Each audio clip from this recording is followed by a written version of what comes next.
Hello again, ganda Kachika Life. Kumusta po kayo mga Kachika? Heto na naman po tayo para sa ating panibagong showbiz update.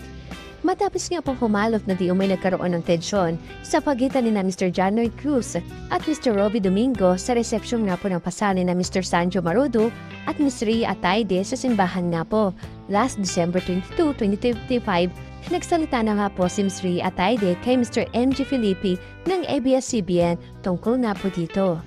At in a nutshell, sinabi niya hindi nila naramdaman ang nasabing tensyon. If something happened between them, they keep it away from me. It wasn't something that disrupted that event of anything. It went very smoothly. It was a beautiful night. Sabi nga po niya sa interview na lumabas nga po sa abscbn.com. Yun daw po talagang gusto nila na wala pong telepono ang mga bisita na kinumpis nga po bago pumasok na reception area ang mga imbitado. Minsan daw kasi pag nanonood ka ng same day edit videos sa ibang reception, makikita mong naka-on na ang telepono ng lahat at yun na ang pinagkakabanhan nga po nila. Aniya nga po ay iba yung pakaramdam na lahat na di-enjoy sa isang okasyon na ginawa nga po nila sa reception ng kanilang church wedding ni Mr. Sanjo.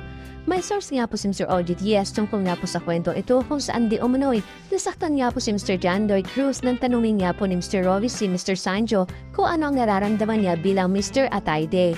Kasunod daw ng tanong ito matapos tanongin si Ms. Rhea kung ano ang nararamdaman niya bilang nga po Mrs. Marudo. Ayon pa nga po sa source ni Mr. OG, marami daw pong nakita sa nasabing doon mo na naudlot na suntukan ni na Mr. Robbie at Mr. John Lloyd Cruz. Thank you for watching.